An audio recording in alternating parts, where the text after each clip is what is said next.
जय श्री कृष्ण मित्रों, अंकुर astrology channel में आप सभी का बहुत बहुत स्वागत है।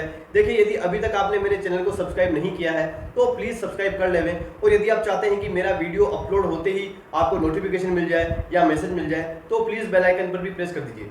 देखिए, मेरा ये शुरू से ही यही मोटो रहा है कि आपको मैं बिल्कुल सरल भाषा में और बिल्कुल जिनको ज्योतिष का बिल्कुल ज्ञान नहीं है उस तरीके से मैं आपको स्टेप बाय स्टेप जो है वो ज्योतिष सिखाऊं।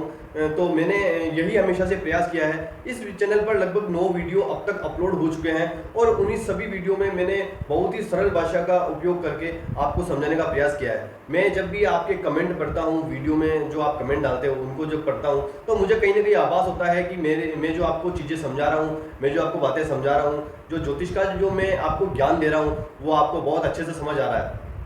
देखिए, अब तक जो मैंने आपको जो एपिसोड पढ़ा है, उम्मीद है कि आपने वो मतलब सभी वीडियो देखे होंगे। यदि आप इस वीडियो में डायरेक्ट ही आ गए हैं, मतलब कोई भी यदि न्यू व्यूवर है, नए जो मतलब दर्शक है, यदि सीधे इसी वीडियो पर आ गए हैं तो मेरी उनसे रिक्वेस्ट है कि आप पार्ट मतलब फर्स्ट से देखें ताकि आपको ये चीज़ें जो है ये बहुत बेहतर तरीके से समझ आएगी। देखिए, आज हम एक बहुत ही इंपॉर्टेंट टॉपिक के बारे में डिस्कशन करेंगे और उसे समझने का प्रयास करेंगे। देखिए, आज का जो सबसे इंपॉर्टेंट टॉपिक है वो है सूर्यदेव। जो है सूर्यदेव से कौन कौन से ग्रह अस्त होते हैं, किन डिग्री में अस्त होते हैं और उनकी क्या क्या स्थितियां होती है। देखिए, आज का ये टॉपिक बहुत ही इंपॉर्टेंट है, आप बहुत ही इसे ध्यान से देखें। मैं आपको एग्जाम्पल देकर भी इसमें समझाऊंगा। देखिए, यदि कोई भी ग्रह यदि सूर्य के साथ युति बनाकर स्थित है तो वो सूर्य से अस्त हो सकता है, लेकिन हम डिग्री को भी देखेंगे। और साथ ही सूर्य से एक ग्रह पहले यदि कोई ग्रह है तो वो भी अस्त हो सकता है। और सूर्य के आगे वाले जो ग्रह है उसमें भी यदि कोई प्लैनेट है तो वो भी सूर्य से अस्त हो सकता है। लेकिन कुछ कंडीशन होती है, मैं आपको इसमें समझाने का प्रयास करूंगा। देखिए, सबसे पहली बात तो ये कि जो भी ग्रह होते हैं वो एक पर्टिकुलर उनकी डिग्री होती है। उस डिग्री से यदि कम का डिफरेंस है सूर्य के और उस ग्रह की डिग्री में तो निश्चित रूप से वो अस्त हो जाएंगे। मतलब यह है कि यदि कोई भी ग्रह सूर्य देव से यदि अस्त हो जाते हैं तो वह अपनी पावर खो देते हैं और वो आपको पूर्ण रिजल्ट जीवन में नहीं दे पाते हैं। देखिए, एक इंपॉर्टेंट बात यह है कि यदि कोई ग्रह यदि कुंडली में मतलब नीच का है या कुंडली में मारक है और यदि वो सूर्य से अस्त है तो वो आपके लिए बेनिफिट ही होगा कि वो आपको नेगेटिव रिजल्ट्स लाइफ में नहीं दे पाएगा, क्योंकि वो एक तो कुंडली में मारक हो गया या मतलब नीच का हो गया या बहुत ही ज़्यादा मतलब खराब स्थिति में है। और यदि सूर्य के साथ में युति बनाकर बैठा है या सूर्य से अस्त है तो मतलब निश्चित रूप से आपको ये मतलब बेनिफिशियली होगा, क्योंकि वो खराब रिजल्ट अपना नहीं दे पाएगा। देखिए, जो सूर्य मतलब सूर्य आप सब जानते हैं कि सूर्य में काफ़ी तेज होता है और जो कोई भी उसके पास में जाता है तो उसका प्रभाव कम हो जाता है। देखिए, मतलब आप ये इस बात को समझें कि कोई भी ग्रह यदि सूर्य के साथ स्थित है, अस्त हो जाता है तो वो अपनी पावर को खो देता है, अपना पूर्ण फल जीवन में नहीं दे पाता है। तो आज हम समझने का प्रयास करेंगे।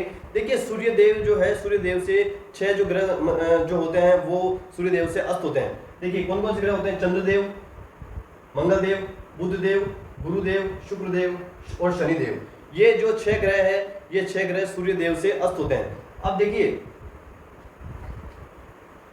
चंद्रदेव जो है यदि सूर्यदेव के साथ में युति बना के बैठे हैं और इनकी डिग्री यदि कम है, मतलब 12 डिग्री से यदि सूर्यदेव और चंद्रदेव की जो डिग्री है उनका जो आपस में जो डिफरेंस है वो यदि 12 डिग्री से कम है तो चंद्रदेव यहाँ अस्त हो जाएंगे। मंगलदेव 17 डिग्री, यानी मंगलदेव और सूर्यदेव की जो डिग्री है उनको हम जब माइनस करेंगे और तो उसमें क्या है कि 17 डिग्री से कम का यदि डिफरेंस आता है तो इसमें मंगलदेव सूर्यदेव से अस्त हो जाएंगे। बुधदेव 13 डिग्री पे के डिफरेंस पे अस्त होंगे। गुरुदेव यानी बृहस्पति देव 11 डिग्री के डिफरेंस पे अस्त होंगे। शुक्रदेव 9 डिग्री के डिफरेंस पे अस्त होंगे और शनिदेव 15 डिग्री के जो है डिफरेंस पे अस्त होंगे। देखिए, हम कुछ एग्जाम्पल से समझेंगे कि मतलब कुंडली में हम कैसे देखें कि कोई भी ग्रह सूर्यदेव से अस्त है या नहीं।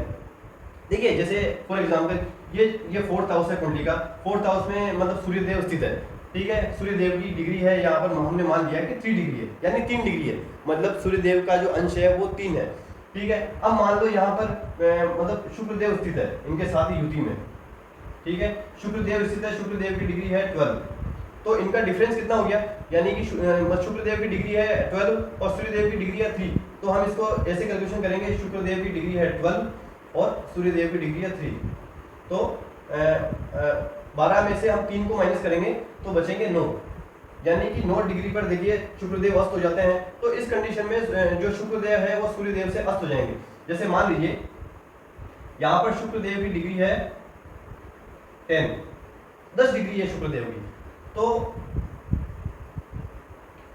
और शुक्रदेव की डिग्री है 10, और 10 में से हम सूर्यदेव की डिग्री घटा देंगे, तो इससे हमको जो डिफरेंस होगा वो डिफरेंस मतलब इनके बीच का पता चल जाएगा। यानी कि जो 9 डिग्री है, 9 डिग्री या 9 डिग्री से कम का यदि मतलब सूर्यदेव और शुक्रदेव के बीच में यदि डिफरेंस होगा तो शुक्रदेव सूर्यदेव से अस्त हो जाएंगे। देखिए जैसे शुक्रदेव की डिग्री है 10, इसमें से हम 3 जो डिग्री है सूर्यदेव की वो लेस कर देंगे तो 7 डिग्री बचेगा। ठीक है, तो इस कंडीशन में 7 डिग्री का दोनों में डिफरेंस हो गया, यानी सूर्यदेव और शुक्रदेव की डिग्री में जो है वो 7 डिग्री का डिफरेंस हो गया। तो यहाँ पर निश्चित रूप से शुक्रदेव जो है वो यहाँ अस्त हो जाएंगे, अपना पूर्ण प्रभाव जीवन में नहीं बता पाएंगे। देखिए कोई भी जो ग्रह है, देखिए एक जो ग्रह है वो एक राशि में चलता है मतलब 30 डिग्री, है ना। तो जैसे यहाँ पे ये मतलब सूर्यदेव यहाँ पर 3 डिग्री के हैं, तो 3 डिग्री मतलब इस राशि में, इस घर में, यानी कि जो 4 नंबर या जैसे यहाँ लिखा हुआ है तो 4 नंबर में कर्क राशि हुई, मतलब कर्क राशि इस जो भाव की वो स्वामी है। इसमें जो सूर्यदेव है वो 3 डिग्री तक चल चुके हैं, और जब ये 27 डिग्री और चल लेंगे इस घर में तो ये नेक्स्ट वाले घर में आ जाएंगे, यानी 5th हाउस में आ जाएंगे। तो जो भी ग्रह है जो भी ग्रह है कुंडली में वो मतलब इस तरीके से चलते हैं, यानी ये मतलब लग्न में कोई यदि ग्रह है तो सेकंड में से जाएगा, सेकंड में जो ग्रह है वो थर्ड में, फिर फोर्थ में, फिफ्थ में, सिक्स्थ में, 7 में, 8 में, 9, 10, 11, 12, इस तरीके से ग्रहों का गोचर चलता है। देखिए वक्री की मैं बात नहीं कर रहा हूँ, वक्री राहु देव और केतु देव वक्री चलते हैं, और इनमें से भी प्लैनेट है जो कि मार्गी भी चलते हैं और वक्री भी चलते हैं, मैं उसकी अभी बात नहीं कर रहा हूँ। देखिए मतलब एक जो ग्रह है वो एक राशि में 30 डिग्री चलता है, मतलब कुल 12 भाव हो गए, तो 12 को हम मल्टीप्लाई करेंगे 30 से, यानी कि एक जो ग्रह है वो एक राशि में 30 डिग्री में उसको भ्रमण करता है, तो 12 मल्टीप्लाई बाय 30 तो आ जाता है 360 डिग्री। ठीक है, 360 डिग्री का ये पूरा सर्कल चलता है कि मतलब इसको समझिए कि पूरी जो ये कुंडली है इसके अंदर पूरा 360 का एंगल पूरा चलता है, जिससे सभी चीजें हमारी लाइफ की सभी चीजें इसमें कवर हो जाती है। देखिए अब हम बात करेंगे, जैसे हम एग्जांपल और लेते हैं, जैसे जो बृहस्पति देव है, बृहस्पति देव जो है वो 11 डिग्री के डिफरेंस में सूर्य देव से अस्त हो जाते हैं। मान लीजिए कि बृहस्पति देव यहाँ गुरुदेव मतलब सूर्य देव के साथ ही स्थित है और उनकी डिग्री है 18 डिग्री है, मान लीजिए 18 डिग्री है, तो 18 डिग्री यहाँ पर 18 डिग्री जो है वो बृहस्पति देव की हो गई और सूर्य देव की डिग्री हो गई 3। तो यदि बृहस्पति देव की डिग्री है 18 माइनस सूर्य देव की हम डिग्री घटा लेंगे तो ये बचेगा 15 डिग्री।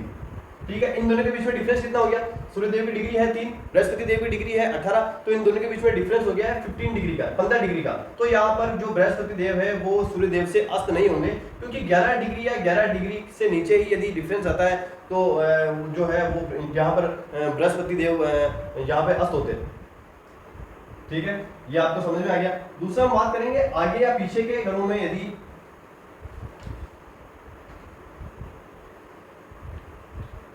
देखिए नेक्स्ट जो पॉइंट है, यदि आगे और पीछे के घरों में यदि कोई ग्रह है तो उसकी हम कैलकुलेशन कैसे करेंगे। मान लीजिए सूर्य यहीं स्थित है 3 डिग्री में, देखिए ये मैं केवल आपको समझा रहा हूँ, ये किसी भी भाव में सूर्यदेव हो सकते हैं और किसी भी भाव में किसी भी घर में मतलब ऐसी स्थितियां बन सकती है। देखिए अब जैसे मान लीजिए सूर्यदेव यहाँ पर 4th हाउस में स्थित है, मतलब उनकी डिग्री है यदि 3 यानी 3 डिग्री है, तो उसके पहले वाले घर में यदि चंद्रदेव विराजमान है, ठीक है, चंद्रमा है, और चंद्रमा की डिग्री आप देखें कि यदि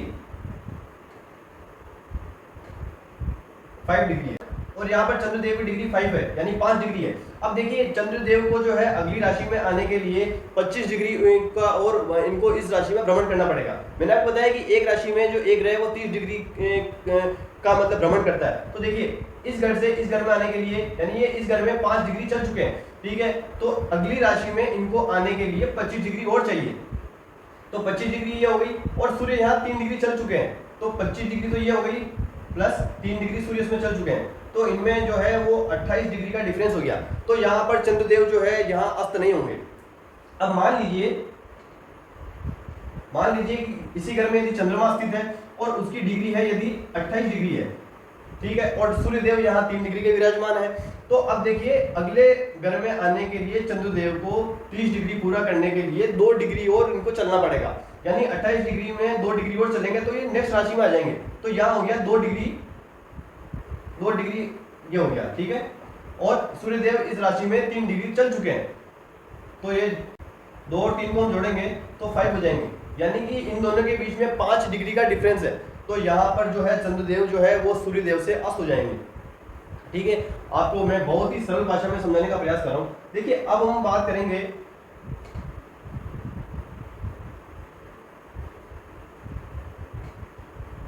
देखिए अब मान लीजिए कि सूर्यदेव से आगे वाले घर में यदि कोई ग्रह बैठा है, तो हम कैसे जानेंगे कि ये सूर्यदेव से अस्त है या नहीं। अब देखिए यहाँ पे हम मान लीजिए यहाँ पे 5th हाउस में शनिदेव विराजमान है, ठीक है। और शनिदेव की डिग्री जो है वो आप मान लीजिए कि 2 डिग्री है, ठीक है। मान लीजिए यहाँ शनिदेव की डिग्री 2 है और जो है वो सूर्यदेव की डिग्री 3 है। तो अब यहाँ पे सूर्यदेव को अगली राशि में जाने के लिए जो है वो 27 डिग्री और इनको चलना पड़ेगा, यानी कि मतलब 30 डिग्री कंप्लीट करने के लिए इनको 27 डिग्री और चलना पड़ेगा, तब जाके अगली राशि में आएंगे। तो यहाँ पे जो सूर्यदेव है इनको 27 डिग्री और चलना है, और शनिदेव यहाँ पर 2 डिग्री चल चुके हैं, तो इसमें हम 2 और जोड़ देंगे। तो यहाँ पर कुल जो है वो 29 डिग्री का सूर्यदेव और शनिदेव में डिफरेंस हो गया है। तो यहाँ पर जो है शनिदेव वो सूर्यदेव से अस्त नहीं होंगे, ठीक है। अब जैसे यहाँ पर मान लीजिए आप कि सूर्यदेव की डिग्री जो है वो जैसे 27 है, ठीक है। यहाँ पर सूर्यदेव की जो डिग्री है वो 27 है, और यहाँ पर शनिदेव की डिग्री जो है मान लीजिए कि यहाँ पर 5 डिग्री है, यानी कि 5 डिग्री है। तो आप देखेंगे कि सूर्यदेव को जो है वो अगली राशि में जाने के लिए उनको 3 डिग्री और उनको तय करनी है। 3 डिग्री का वो जो गमन करेंगे उसके बाद ये नेक्स्ट राशि में आ जाएंगे, यानी कि 3 डिग्री इनको सूर्यदेव को और चलना है। और शनिदेव इस घर में जो है वो जो 5 डिग्री है वो उतना वो चल चुके हैं, तो +5, तो कुल 8 डिग्री। तो सूर्यदेव और शनिदेव के बीच में कुल 8 डिग्री का डिफरेंस हो गया। तो इसका आशय यह है कि मतलब शनिदेव जो है वो सूर्यदेव से अस्त हो गए, और वो अपना जो पूर्ण प्रभाव होता है वो मतलब आपको जीवन में नहीं मिल पाएगा। देखिए मैं आपको पहले भी कह चुका हूँ, यदि कोई भी मारक ग्रह है या कोई भी जो ग्रह है यदि कुंडली में नीच का है और सूर्य से यदि वो अस्त हो रहा है, तो वो आपके लिए बेनिफिट ही है, क्योंकि वो आपको नेगेटिव रिजल्ट जीवन में नहीं दे पाएगा। देखिए एक और इम्पोर्टेंट बात यह है, ये आपको मुझे उम्मीद है कि आपको समझ आ गया होगा। देखिए एक बात और इम्पोर्टेंट है कि जो राहु और जो केतु देव है वो जो है वो सूर्यदेव से अस्त नहीं होते हैं, बल्कि जो है वो सूर्यदेव को ये ग्रहण लगा देते हैं। देखिए ये सब अलग टॉपिक है, मतलब ये सूर्यदेव जो है वो राहु देव और केतु देव को अस्त नहीं कर सकते, आप इस बात को समझ रहे हैं, ठीक है। तो देखिए इसमें मैंने आपको पूरा समझाने का प्रयास किया है कि जो ये 6 ग्रह होते हैं ये किन किन कंडीशंस पे सूर्यदेव से अस्त हो जाते हैं। उम्मीद है कि आपको समझ में आया होगा। और देखिए जो इसका मैंने एग्जांपल देके भी आपको समझाया, आप सब इन जो चीज़ें हैं इनको नोट डाउन करें, इनको समझें, क्योंकि ये बहुत ही इंपॉर्टेंट टॉपिक है। इसे समझे बिना मतलब आप देखें कि आप कुंडली का सही प्रिडिक्शन नहीं कर पाएंगे, कहीं ना कहीं आपसे गलती हो जाएगी। यदि वो जो ग्रह है उसका प्रिडिक्शन आप कर रहे हैं कि बहुत अच्छा है, लेकिन वो यदि सूर्य से अस्त है तो जो है वो पावर में नहीं रहेगा, उसकी रश्मियाँ जो है सूर्य के प्रकाश में समाप्त हो जाएगी या मतलब कम हो जाएगी, तो वो अपने जो है वो जो पॉजिटिव रिजल्ट्स है वो जीवन में नहीं दे पाएंगे, नेगेटिव भी नहीं देंगे, उनकी जो पावर होगी वो उनकी पावर कम हो जाएगी। देखिए उम्मीद है कि आपको ये वीडियो समझ आया होगा। मेरा ये मोटो है कि आपको मैं बिल्कुल सरल भाषा में ज्योतिष की शिक्षा दे सकूं। देखिए मुझे उम्मीद है कि आज का वीडियो आपको बहुत अच्छे से समझ आया होगा। यदि आपको वीडियो अच्छा लगा हो तो प्लीज़ मुझे कमेंट करके बताएं कि आपको वीडियो कैसा लगा, और वीडियो को लाइक जरूर करें।